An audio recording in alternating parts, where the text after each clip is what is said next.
Teman-teman di pojok bebas dengan channel Asal Omong, pada hari ini kita akan berbincang-bincang tentang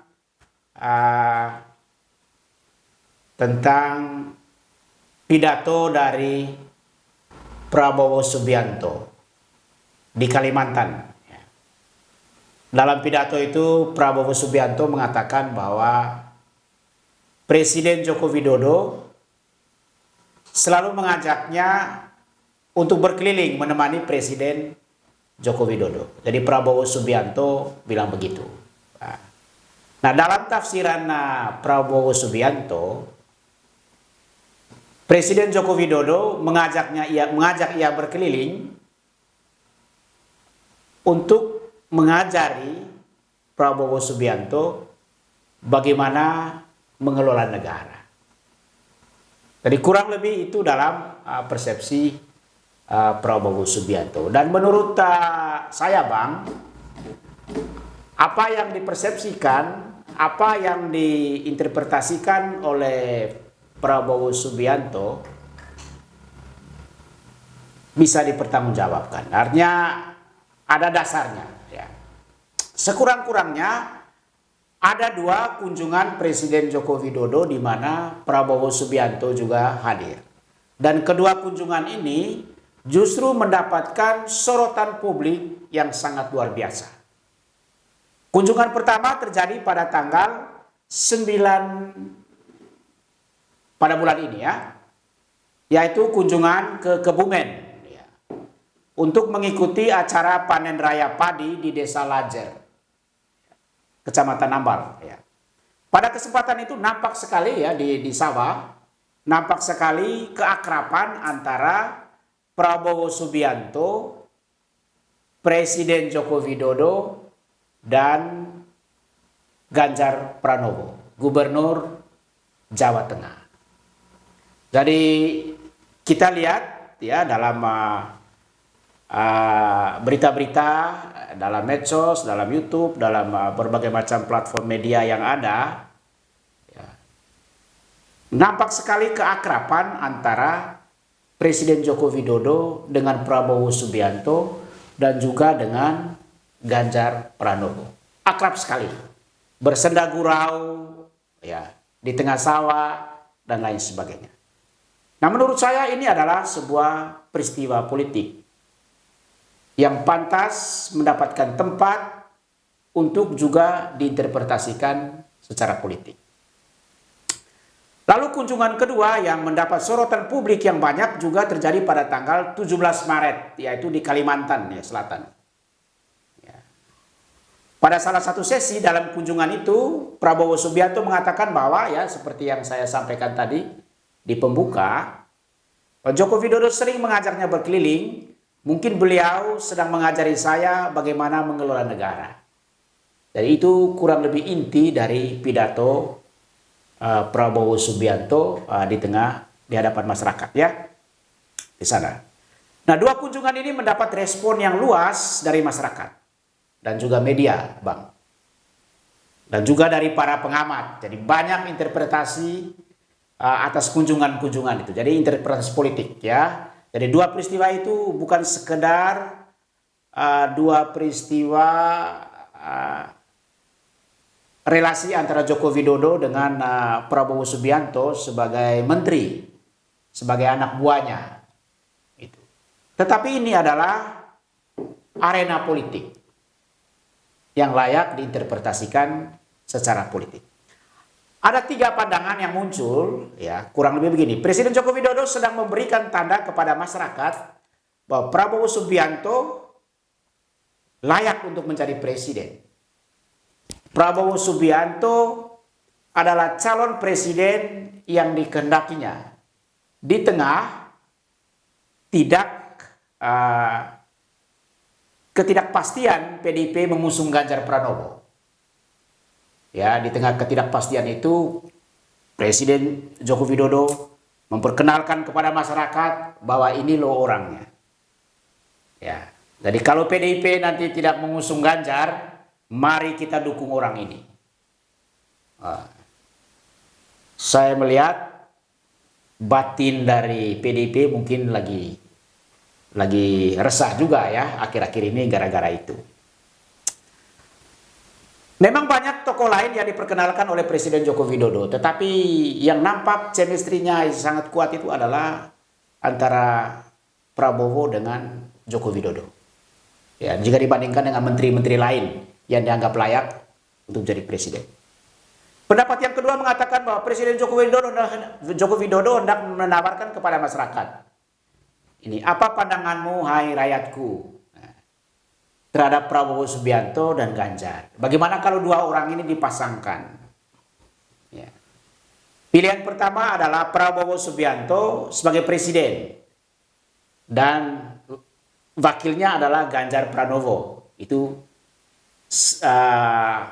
skenario pertama. Skenario yang kedua adalah bagaimana kalau Ganjar Pranowo-nya presiden dan wakil presidennya adalah Prabowo Subianto. Nah, kurang lebih begitu ya, Presiden Joko Widodo hendak menanyakan kepada masyarakat secara tidak langsung. Ya, kita tidak namanya politik, bisa jadi kemungkinan itu ada. Lalu pendapat yang ketiga mengatakan bahwa Presiden Joko Widodo sedang menunjukkan kepada masyarakat dua figur yang dia dukung. Ya, ini pandangan lebih moderat. Satunya adalah Prabowo, lalu kemudian yang lainnya adalah Ganjar Pranowo. Jadi siapapun yang terpilih dari kedua orang ini, jangan khawatir. Apa yang telah kita mulai akan dilanjutkan oleh salah satu dari kedua tokoh ini kalau mereka akan menjadi presiden. Apa pandangan Bang Pakar Asal Omong terhadap gejala politik ini? Silakan Bang. Terima kasih Bung Ardi. Memang sih tahun-tahun terakhir ini ya, segala gerak-gerik dari Jokowi itu kan, karena ini tahun politik ya, itu pasti selalu diikuti dan diamati oleh para pengamat ya. Mereka pergi bareng bersama Prabowo, pergi bareng bersama Ganjar Pranowo, itu menghasilkan analisa yang macam-macam. Ya. Wah, ini Joko Widodo sedang endorse, ya kan? Salah satu dari keduanya. Salah satu dari keduanya, atau mungkin dua-duanya, ya. Nah, ya itu sah-sah saja sih sebenarnya, karena memang di tahun politik. Tetapi seperti apa tadi pernyataannya Pak Prabowo itu bahwa kemana Jokowi pergi, dia ikut, dan dia mempunyai kesimpulan bahwa Pak Jokowi mencoba, ya kan? Ya. Mengenalkan kepada saya bahwa begini loh mengelola negara. Ya, hemat saya sih sah-sah saja itu kan ya, harapan dan pikirannya Pak Prabowo. Nah, tetapi juga Pak Prabowo jangan terlalu GR juga. Dia mengapa tidak terlalu GR? Dia harus tahu bahwa dia itu bawahannya Jokowi. Dia itu kan pembantu Jokowi, dia Menteri Pertahanan. Ya. Karena dalam kegiatan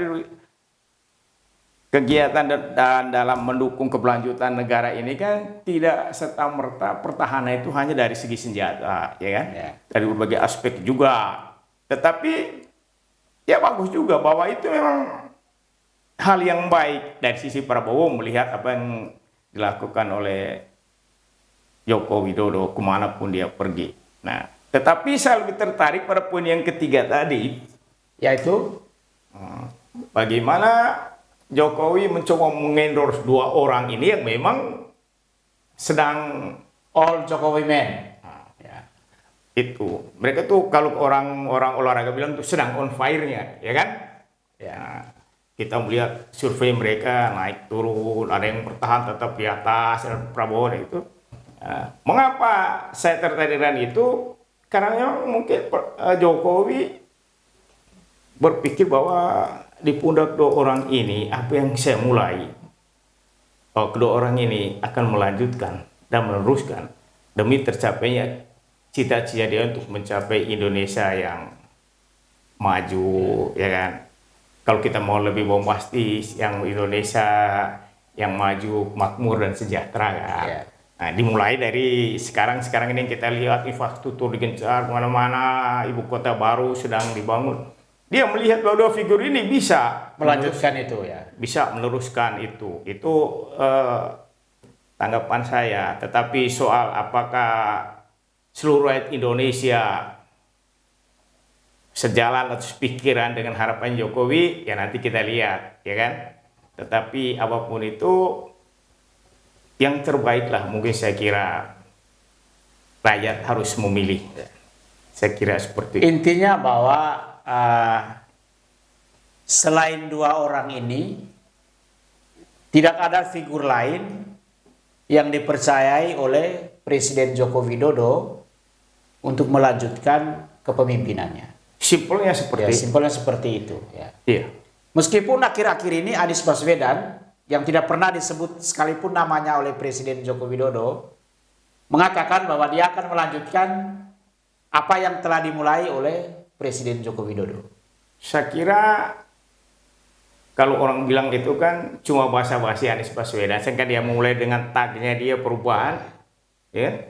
Sebab kalau dia mengusung ide akan melanjutkan pembangunan apa yang sudah dimulai oleh Presiden Joko Widodo, maka dia bukan menjadi figur pembeda dalam hal ini ya Bang. Iya. Kalau saya sih saya lebih tertarik bahwa Dan kalau dia tidak menjadi figur pembeda, ya yang pasti pendukungnya akan berpikir ya untuk apa pilih Anies Baswedan? ya dan Dengan pilih Prabowo atau Ganjar Pranowo, begitu ya Bang? ya dan yang pasti sih kalau Anies Baswedan berubah dari tagline dia perubahan itu, kontestasi pemilihan nanti 2024 itu sepi-sepi aja. Sepi Ya. aja. Pasti tidak sehangat dan apalah yang dipikirkan oleh para pengamat dan kita semua, ya kan? Tapi saya lebih tertarik bahwa Anies Baswedan harus tetap pada jalurnya, bahwa dia Unsur pembeda dari ya. mengusung tagline KPD itu adalah perubahan. Sehingga kan ada pilihan dan demokrasi itu bisa berkembang dengan baik. Apakah Anies dunia identitas yang seperti sekarang ini orang melihat dia sebagai bapak identitas, itu lain persoalan. Tetapi bagaimana demokrasi bisa berkembang dengan baik, yang itu harus ada pembeda. Kalau semua kita satu arah aja, kamu dukung siapa? Prabowo, kamu dukung siapa? Ganjar Pranowo, ya udah kita jadi satu ya selesai itu barang. Simpel aja ya kan. Ya. Harus ada pembedanya gitu loh, Bung. Ya. Oke, terima kasih Bang Jul atas pandangannya. Jadi demikian teman-teman di pojok bebas dengan channel Asal Omong. Yang kita perlukan dalam waktu-waktu, dalam periode-periode yang akan datang adalah bahwa demokrasi melahirkan figur-figur yang dapat memastikan keberlanjutan pembangunan yang sudah dimulai. Ya. Sebab kalau tidak mungkin kita akan berbicara tentang kemajuan. Ataupun kalau kita berbicara tentang kemajuan dengan figur yang tidak dapat melanjutkan kepemimpinan yang sekarang, maka keberlanjutan itu Akan berputar-putar. di tempat itu. Tidak ada ukuran yang pasti. Salam dan terima kasih. Sampai jumpa dengan kami pada topik-topik berikutnya.